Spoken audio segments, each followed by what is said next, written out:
ये देखिए, जो हमारी नजरों से बच गया वो इस मशीन ने ढूंढ निकाला।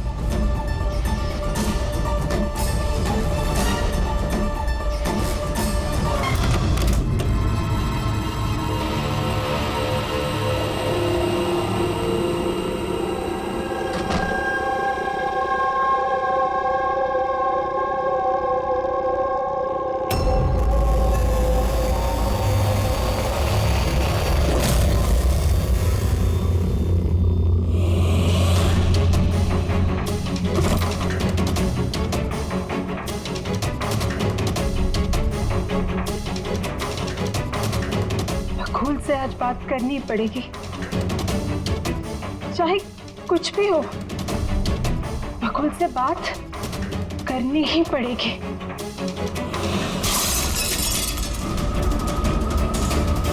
घर में तो कोई नहीं है, ये आवाज कैसे?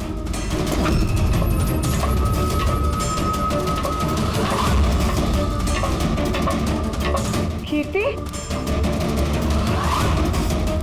बकुल, कोई कुछ बोलता क्यों नहीं है? कीर्ति, भैया,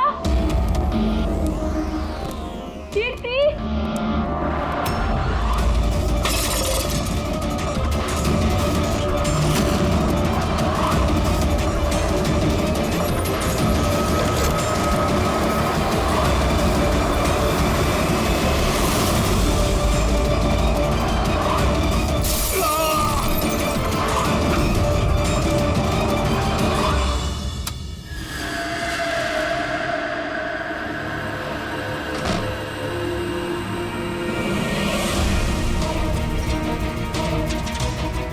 भैया का सूटकेस?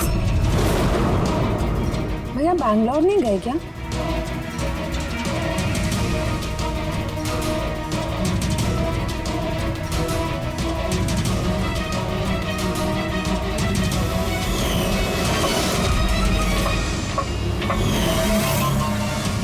भाभी भी वापस आ गई।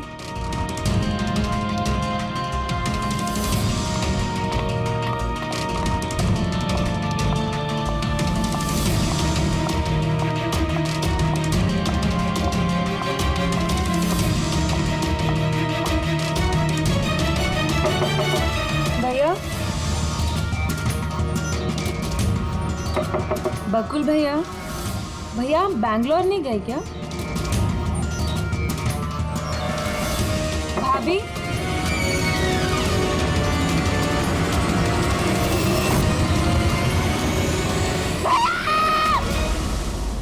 देखो कीर्ति, ये खून का मामला, एक बार फिर से सोच लो, क्या तुमने जो कुछ भी कहा वो सच है?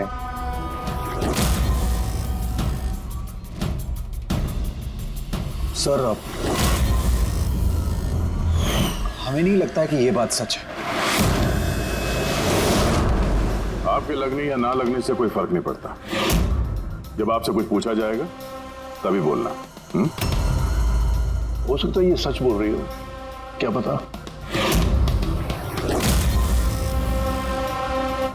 मैं पागल नहीं हूँ, मैं होश में हूँ। मैं कह रही हूँ ना आपको कि आशिका भाभी ने खुद ही बोला है कि उन्होंने बकुल भैया का खून किया है। भाभी! भाभी! भैया! आशिका भाभी! भाभी! भाभी! भाभी! भाभी! भाभी! धन कौन भाभी? भाभी! भाभी! ये सब हुआ कैसे? किसने किया ये सब भाभी?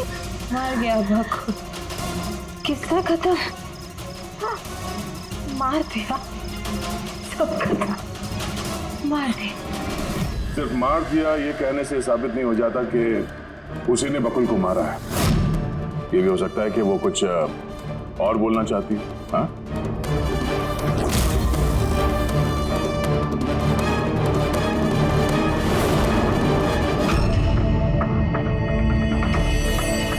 एक बात बताओ, जब बकुल का खून हुआ उस वक्त तुम सब लोग कहां पर थे? कहां थे तुम लोग? मैं और नितिन तो एक दोस्त की शादी में खंडाला गए थे। कीर्ति का कॉल आया और हम भागे चले आए सर। मेरी बिजनेस मीटिंग थी होटल क्रिट्स में, वहाँ एक क्लाइंट के साथ डिनर था। जैसे ही नितिन का फोन आया तो मैं यहाँ पर चला आया। और आप कीर्ति, आप कहाँ थी? मैं बाहर गई हुई थी। कीर्ति बाहर गई थी, चाचा जी क्लाइंट के साथ मीटिंग में थे और आप दोनों खंडाला गए थे। उस वक्त बकुल और आशिका घर में अकेली थी, है ना? बकुल भैया भी बैंगलोर जाने वाले थे, उनकी 11 बजे की फ्लाइट थी और आशिका भाभी तो पार्टी में गई थी। आप सब घर में नहीं थे तो फिर बैंगलोर जाने वाला बकुल वापस क्यों आया घर पे? और ये आशिका, वो पार्टी से वापस क्यों आई? तो वो आप जाकर आशिका भाभी से पूछिए ना कि वो इतनी जल्दी वापस क्यों आ गई। वो तो घर पे ये बोलकर गई थी ना कि वो सुबह वापस आएंगी। वो तो हम पूछेंगे उससे। फिलहाल आप बताइए, आप कहाँ गई थी बाहर? मेरी मदर बांद्रा रहती है, उनको अचानक फूड पॉइजनिंग हुआ था, मैं उनके पास ही गई थी और फिर वहीं से मैं आई। वाह, हर एक के पास एक्सप्लेनेशन है कि बकुल के खून के वक्त मैं यहाँ था, मैं वहां थी, मैं वहां गया था।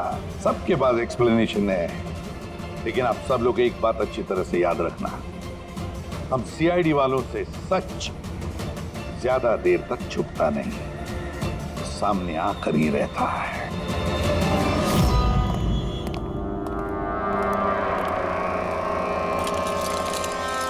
हाँ जी, पूरी बॉडी में कांच के टुकड़े घुसे हुए थे। सर हमने ऑल टेस्ट भी किया सर, यहाँ पे जो खून है इसके अलावा कहीं भी खून नहीं है। एक काम करो, घर की अच्छी तरह से तलाशी लो, देखो कोई ना कोई सबूत जरूर मिलेगा, है ना?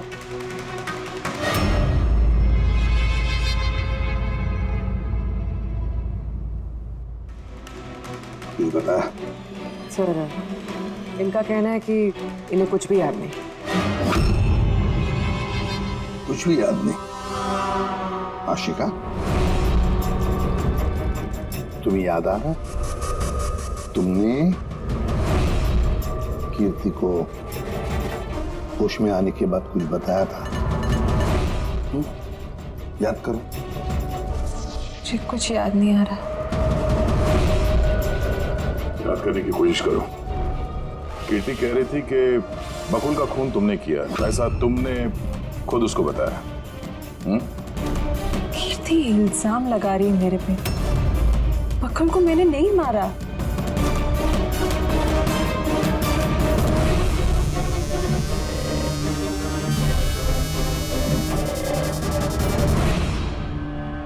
सर कहीं ये याददाश्त जाने की एक्टिंग तो नहीं कर रही है? हो सकता है, क्योंकि बकुल यहाँ कमरे में खून से लथपथ पड़ा है तो इसके सर पे थोड़ा सा निशान है, बस। बेहोश हुई कैसे?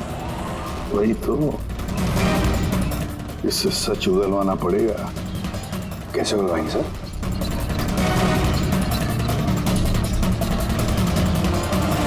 सच उगलवाएंगे नार्को टेस्ट से।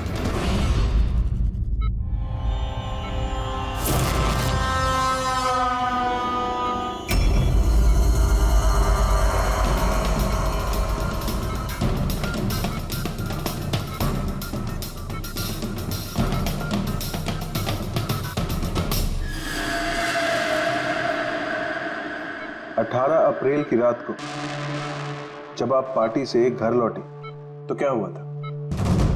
मैं घर में घुसी, बकुल चिल्ला रहा है। फिर क्या हुआ? फिर मैं रूम में गई देखने के लिए। क्या देखा आपने? मैंने देखा कि जैसे ही मैं अंदर गई तो मैंने देखा बकुल वहाँ पे है, उसकी पीठ से खून निकल रहा था।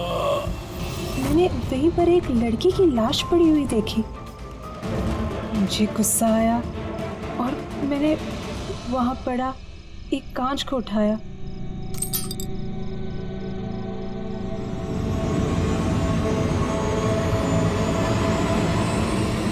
और बकुल को मार दिया। तभी मुझे मेरी गर्दन पे प्रेशर महसूस हुआ। मैं बेहोश होने लगी। बेहोश होने से पहले मैंने दरवाजे पे एक फिगर को देखा जिसने ऑरेंज फ्लोरेसेंट जैकेट पहन रखी थी। आदमी था या औरत थी? आदमी। ओके, फिर क्या किया उसने? वो मेरे पास आ रहा है, शायद मुझे मारना चाहता है। अच्छा आशिका, तुमने वहाँ किसी औरत की लाश को देखा था? हाँ, देखा था। औरत की लाश? वहां पर तो हमें किसी औरत की लाश नहीं मिली। हम तो बकुल के मर्डर की जांच कर रहे हैं। अब ये नया केस कहाँ से आ गया? कौन सी औरत की लाश है? कौन थी वो औरत? मुझे याद नहीं, सब धुंधला दिख रहा है। कि कहीं ये हमें गुमराह तो नहीं कर रही? समझ में नहीं आ रहा है ये किस औरत की बात कर रही है, किस औरत की लाश की बात? आशिका, तुमने बकुल को क्यों मारा? क्यों मारा बकुल को? ठीक ही हुआ कि वो मर गया। वैसे ही जिंदा रहता तो मैं सड़कों पे धक्के खाती। क्यों? सड़कों पे धक्के क्यों खाते? बदचलन साबित करना चाहता था, तलाक चाहता था मेरे से। अच्छा, वो मरी हुई औरत, वो कौन थी? मैंने आपको कहा ना, मुझे याद नहीं वो कौन थी। देखो आशिका, हमें वहां पर किसी भी औरत की लाश नहीं मिली। तो कहाँ गई होगी वो लाश? मुझे जब होश आया वो लाश वहां से जा चुकी थी। और वो फ्लोरेसेंट ऑरेंज कलर का जैकेट पहना हुआ आदमी? वो धुंधला धुंधला सा दिख रहा था, दरवाजे पे ही खड़ा था, शायद मेरे बेहोश होने का इंतजार कर रहा था।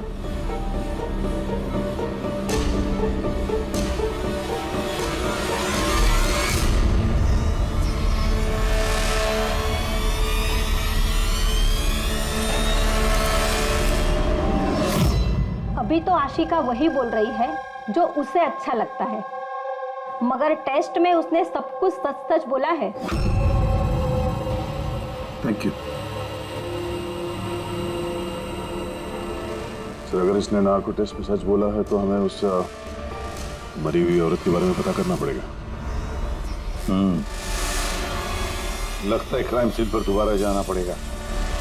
अच्छी तरह से फिर से चेक करते हैं, कोई ना कोई सबूत तो मिलेगा ही मिलेगा।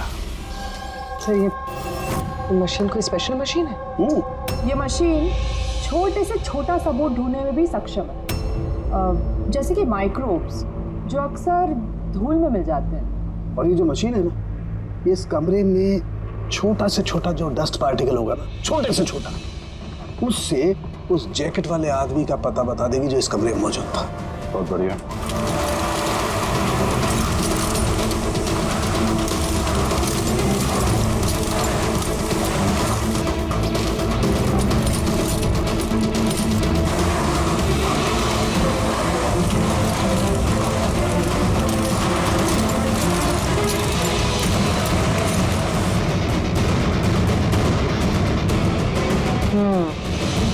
ये देखिए, जो हमारी नजरों से बच गया वो इस मशीन ने ढूंढ निकाला।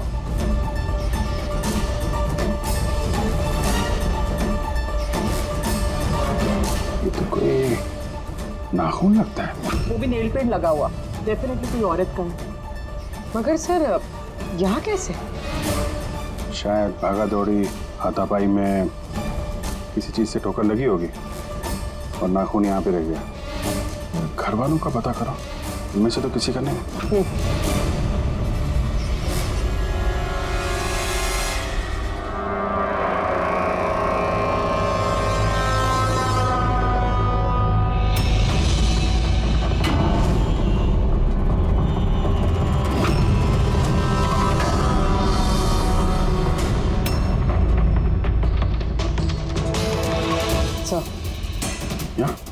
पर घर में तो किसी का भी नहीं है। शायद उस औरत का होगा जिसकी लाश आशका ने देखी थी।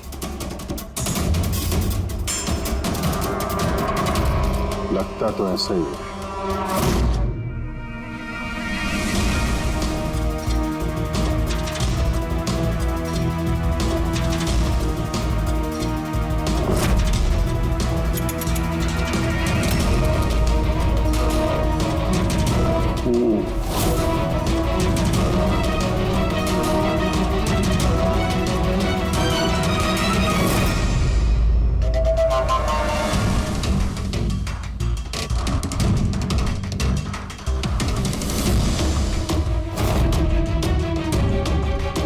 ये बात है तरीका। राइट। क्या पता चला इस नाखून का किसका है ये? सर, ये नाखून का डीएनए किसी भी फैमिली मेंबर से मैच नहीं हुआ। लेकिन एक बात पता चली बस, ये नाखून जिस किसी का भी है वो एक औरत है और उसकी उम्र 20 से 25 साल। 20 से 25 साल की औरत। और एक बात, हाँ।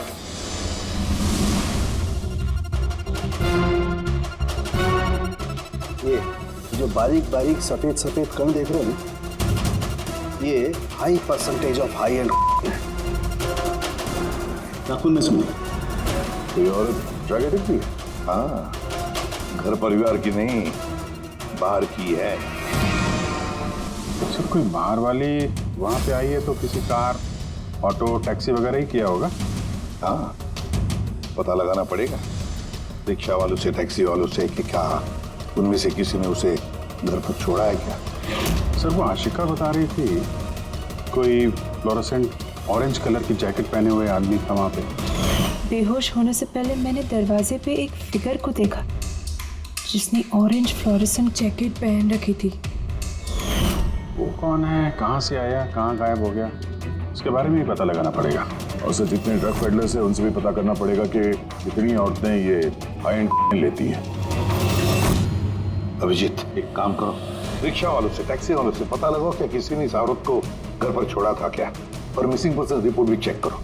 बताया जाओ, शहर में जितने भी ड्रग पेडलर्स हैं ना, सबसे जाकर पूछताछ करो। देखो क्या वो किसी ऐसी औरत को जानते हैं जो हाई क्वालिटी इस्तेमाल करती है, और हम जाकर उन घर वालों से मिलते हैं, देखते हैं क्या कर रहे थे, कहाँ गए थे इस हादसे के वक्त।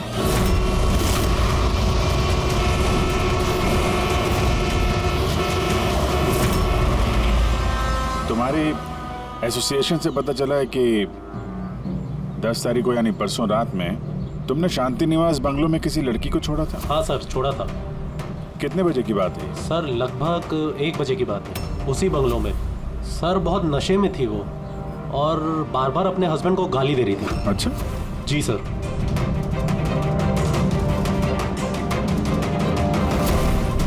ये लड़की थी वो? हाँ सर, यही थी वो। वहाँ बंगलो के आसपास कुछ गड़बड़ लगी क्या? नहीं सर, गड़बड़ तो कुछ नहीं लगी, सब कुछ नॉर्मल ही था। और एक कार खड़ी थी, एक बाइक और सर एक गार्बेज वैन भी था। Garbage van? जी sir. Sir sir sir sir sir sir, मैं भी एक लड़की को परसों शांति निवास बंगलो के बाजू में छोड़ा था। कितने बजे? सर, यही कोई 12:30 बजे के आसपास। और तुमने 1 बजे छोड़ा था? जी सर। ये लड़की थी वो? नहीं नहीं सर, ये लड़की नहीं थी। तो इसको तुमने 1 बजे छोड़ा और 12:30 बजे जिस लड़की को छोड़ा था उसको दोबारा देखोगे तो पहचान जाओ? एकदम सर, बरोबर पहचान लेगा। गुड। सुनो, तुम लोगों से जो भी सवाल पूछा जाएगा उसका सही सही जवाब चाहिए। जरा सा भी झूठ बोला ना तो बड़ी मुसीबत खड़ी हो जाएगी, समझे? सर, झूठ बोल के जान आफत में नहीं डालनी है हमें। तो फिर बताओ, जिस दिन बकुल का खून हुआ उस दिन क्या चेतन तुम्हारे होटल में था? जी सर, वो होटल में थे और उन्होंने सारा समय क्लाइंट के साथ बिताया। उन्होंने क्लाइंट के साथ डिनर भी किया। अच्छा, तो ठीक है, क्लाइंट के सारे डिटेल्स चाहिए हमें, और उस दिन का सीसीटीवी फुटेज भी। शीना, कीर्ति की माँ को फूड पॉइजनिंग क्यों हुई? खाने में क्या मिलाया था? मैंने तो कुछ भी नहीं मिलाया था। आंटी जी तो बाहर गई हुई थी। जब वो वापस लौट के आई, उनकी तबीयत खराब थी। सर नितिन और सिया दोनों सारा दिन शादी में ही थे। पूछे भी नहीं बता रहे, रट्टा मार के आए हो क्या? नहीं मैम, जो सच्चाई है वही बता रहा हूँ। 11 बजे फंक्शन बंद करा दिया था हमने। उसके बाद में नितिन और सिया वो लोग कहाँ गए? फिर वो दोनों अपने रूम में चले गए सर।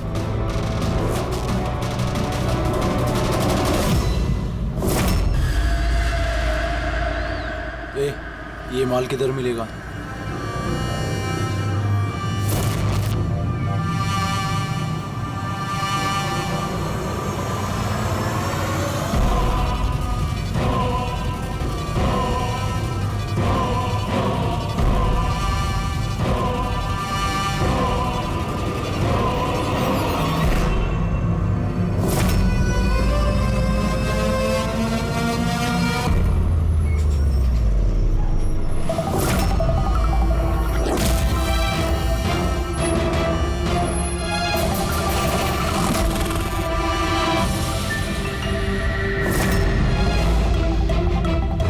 माल चाहिए। मिलेगा। कितना चाहिए और पेमेंट कैसे करेगा? पेमेंट माल इस्तेमाल करने के बाद। माल इस्तेमाल करने के बाद भागने के बारे में ना सोचना भी मत। मेरे पास हर एक क्लाइंट की ना कुंडली है, कुंडली, और उस कुंडली में लिखा है कि मेरा क्लाइंट ओवरडोज से मरेगा या मेरी बंदूक की गोली खा के। मगर तेरी कुंडली में लिखा है जेल जाना। उन सब औरतों के फोन नंबर चाहिए हमें जिन्हें तुम ड्रग सप्लाई करते हो। जल्दी लाओ।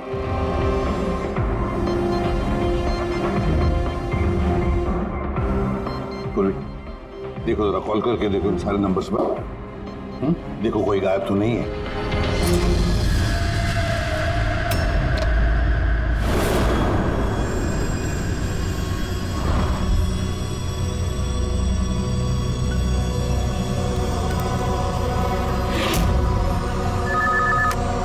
हेलो। हाँ जी, मैं सोनारिका से बात कर सकती हूँ? देखिए मैम, सोनारिका जो है 2 दिन से यहाँ काम पर नहीं आ रही है। क्या? और जिसकी वजह से हम लोग भी परेशान हैं। 2 दिन से? ठीक, thank you. Sir, sir diary में जो फोटोज थी उनमें से ये वाली लड़की गायब है। इसका नाम सोनारिका है और ये एक बार में काम करती है। हाँ। 2 दिनों से गायब है। ये सोनारिका, ये तुम्हारी क्लाइंट है? हाँ सर। इसी लड़की को छोड़ा था तुमने? हाँ सर, यही थी, यही थी। आशिका ने इसी को देखा होगा। तो उनके परिवार वालों को अंदर देख रहा हूं। जरा ध्यान से देखिए ये फोटो। ये वो लड़की है जिसकी लाश आपके घर से मिली थी। आप लोग जानते हैं सर? हाँ? नहीं सर। अब मैंने देखा है इसे बकुल भैया के साथ 2 महीने पहले। बकुल भैया के साथ 2 महीने पहले? कहाँ पर देखा था? एक होटल के बाहर, और भैया ने कहा कि ये उनकी क्लाइंट है। अच्छा, एक ड्रग एडिक्ट बार में काम करने वाली लड़की के साथ बकुल था और इनसे झूठ बोल रहा था कि क्लाइंट है। क्यों झूठ बोला उसने?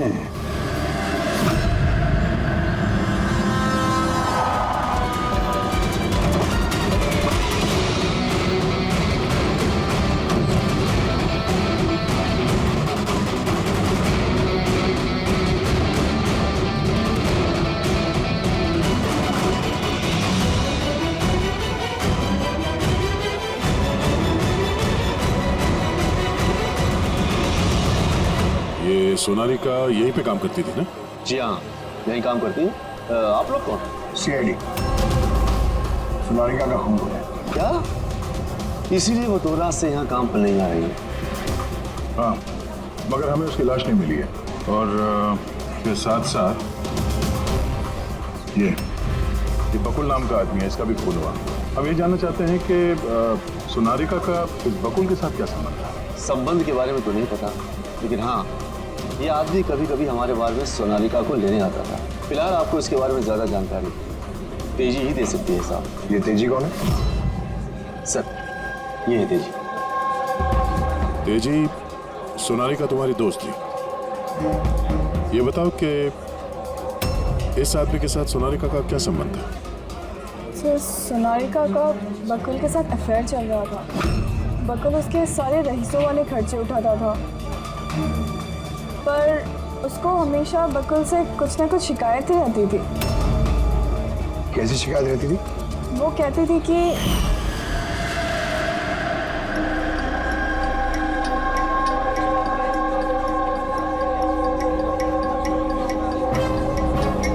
सोनालिका क्या हुआ? मैं बकुल के साथ ना अब ये रिश्ता और नहीं रख पाऊंगी। क्यों, क्या हुआ? ना तो ये रिश्ता रखने के पैसे मिल रहे और नहीं वो बकुल अपनी बीवी आशिका को डाइवोर्स दे रहा है। कुछ तो करना पड़ेगा। क्या करेगी तू? ब्लैकमेल। क्या? मैं उसे ब्लैकमेल करूंगी जिसने मुझे नाटक करने के लिए कहा है।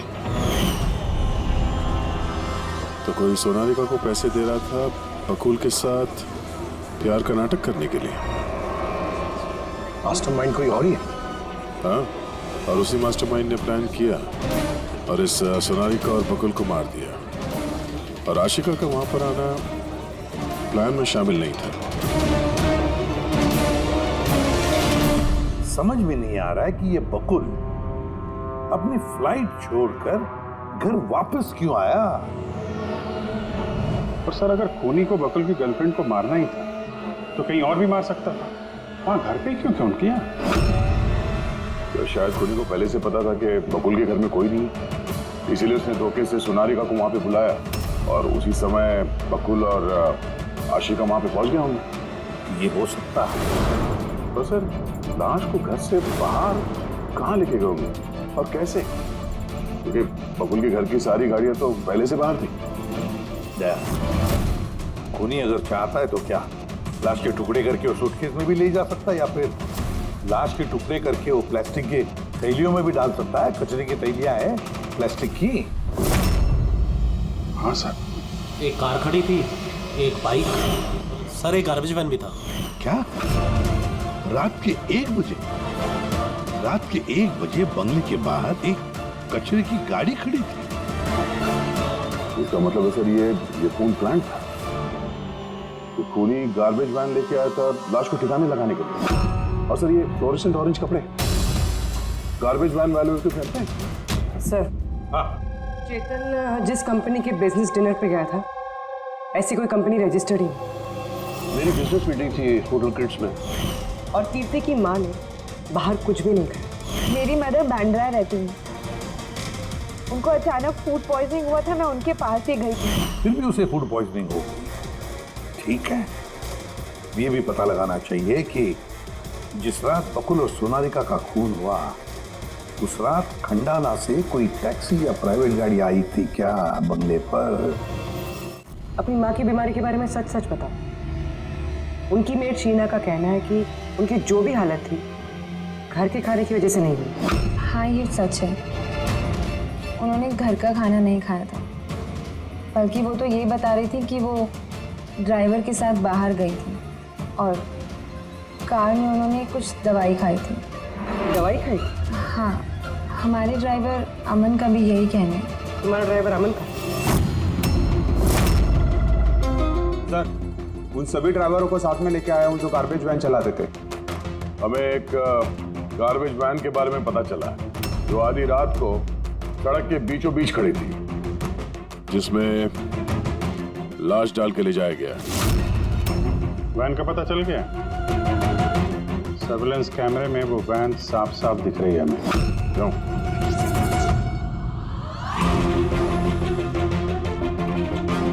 तुम हो ना उस वैन के ड्राइवर? नहीं सर, मुझे कुछ नहीं पता।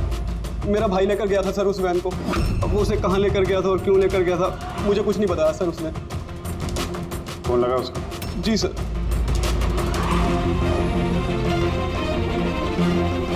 हेलो अमन, कहाँ है तू?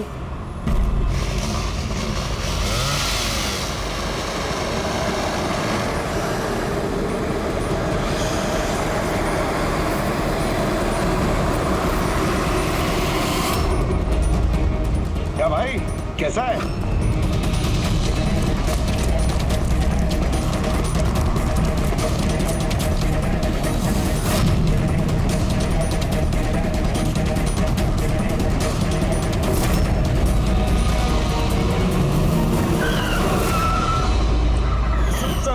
सच बताता हूँ, मैंने तो जो कुछ किया उस फोन कॉल की वजह से किया था जो बकुल सर के बंगले से आया था। किसने फोन किया था बकुल के बंगले से? मैंने उसे कभी देखा नहीं है, सिर्फ उसकी आवाज़ सुनी थी।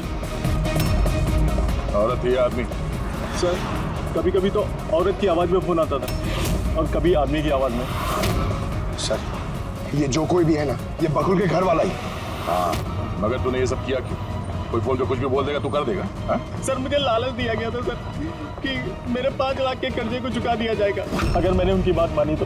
सर मैं लालच में आ गया था, मगर मैंने कोई खून नहीं किया सर, मैंने तो सिर्फ लाश को ठिकाने लगाया था सर। लाश का?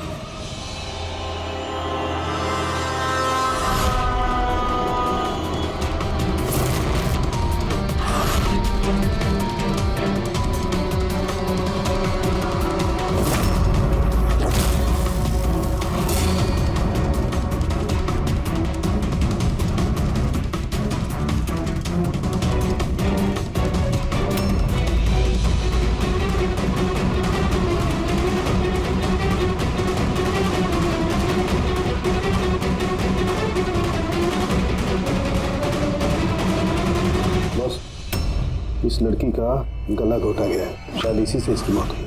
तो इसीलिए सोनारिका के खून का कोई भी निशान नहीं था क्राइम सीन पर। और उसके पैर के अंगूठे का नाखून भी उखड़ा हुआ है।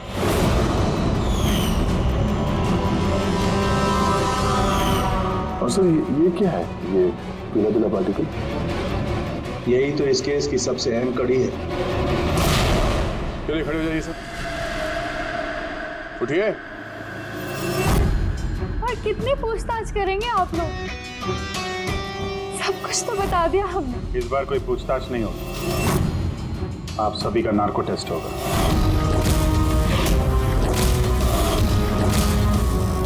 नार्को टेस्ट क्यों पर? क्योंकि आप में से कोई है जो सच नहीं बोल रहा।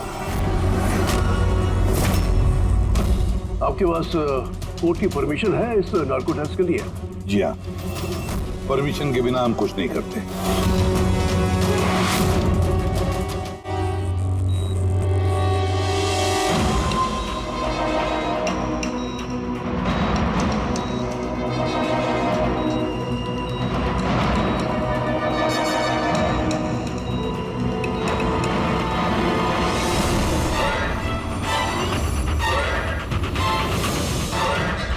नींद आ रही है? जो मैं आपको बोलूंगी उसका सही सही उत्तर दीजिएगा, ठीक है? सोनारिका को जानती हो? हाँ। बकुल का अफेयर था सोनारिका के साथ, ये भी जानती है? हाँ, मुझे दोनों पे शक था। क्या आशिका ने सोनारिका का खून किया है? आशिका जानती नहीं थी सोनारिका को, तो खून कैसे करेगी? अभी आपको नींद आ रही है? हाँ। सोनारिका को जानते हो? नहीं। बकुल का अफेयर था सोनारिका से, ये जानते होंगे आप? नहीं। क्या आशिका ने सोनारिका का खून किया है?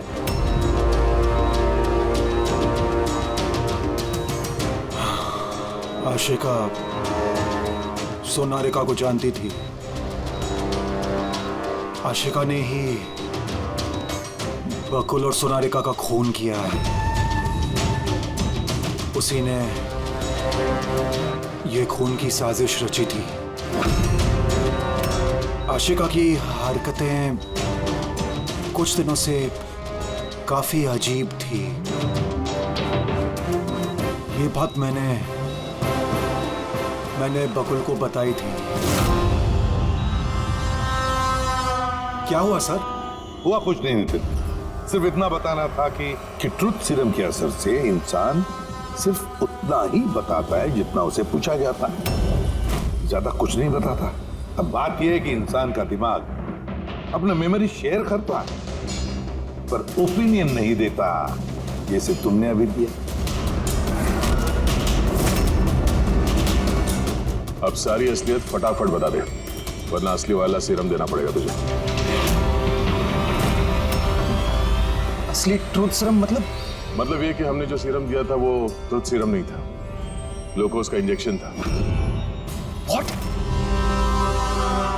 शक तो हमें तुम पे पहले से ही था, लेकिन सारी सच्चाई तुम्हारे मुंह से सुनना चाहते थे। नितिन, सब कुछ तुमने बड़ी सफाई से, बड़ी चालाकी से किया था, लेकिन सोनारिका के चेहरे पर जो हल्दी लगी थी ना, उसने तुम्हें पकड़वा दिया। वही हल्दी जो शादी के वक्त तुम्हारे हाथ में लगी थी। ये पीला पीला पार्टिकल दरअसल हल्दी है, और इस हल्दी में आटा और तेल भी मिला हुआ।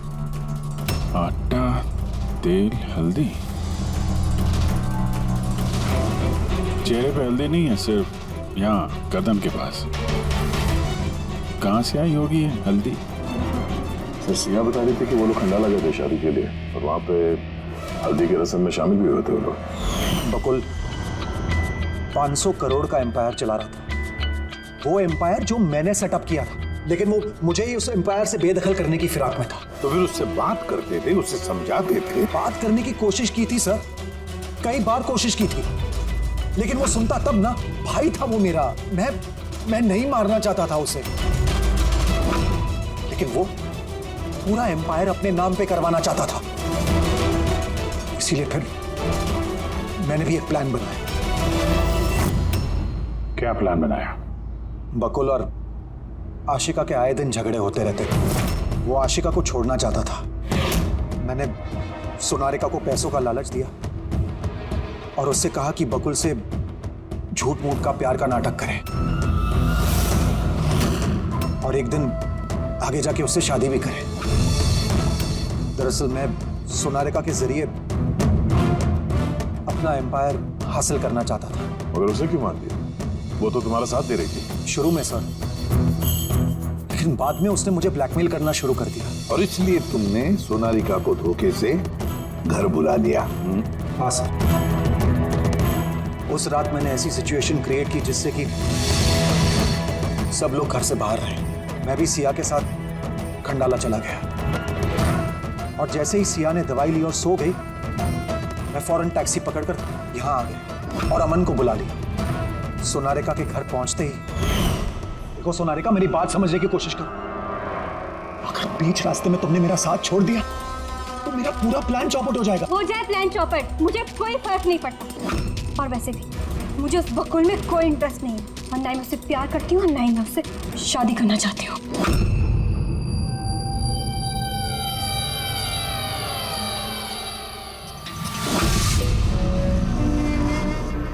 देखो, अगर तुमने मेरा साथ नहीं दिया तो बहुत पछताओगी, बता रहा हूं मैं। धमकी दे रहे हो तुम मुझे? धमकी दे रहे हो तुम मुझे?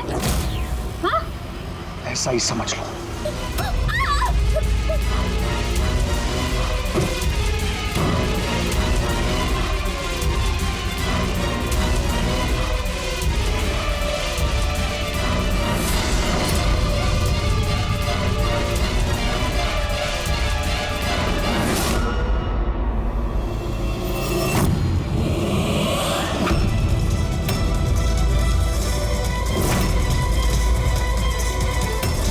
भैया, बकुल, ये क्या किया आपने? ये सोनारिका मुझे फंसाना चाहती थी। मैं पुलिस को बुलाऊंगा। बकुल, बकुल!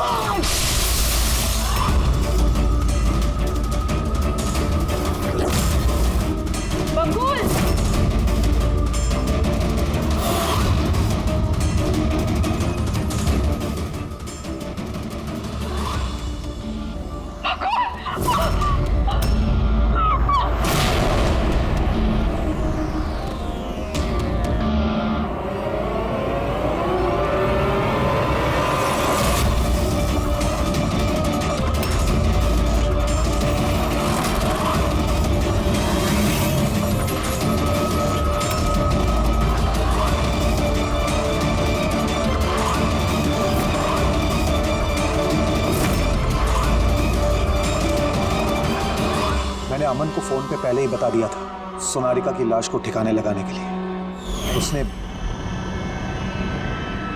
बिल्कुल वैसा ही किया। पैसों की लालच ने तुम्हें इतना अंधा बना दिया कि तुम अपना सगा रिश्ता भी भूल गए, अपने भाई की जान ले ली, और तो और अपनी साथी सोनारिका को भी मार डाला। कानून तुम्हें कभी माफ नहीं करेगा। कड़ी से कड़ी सजा होगी, शायद फांसी।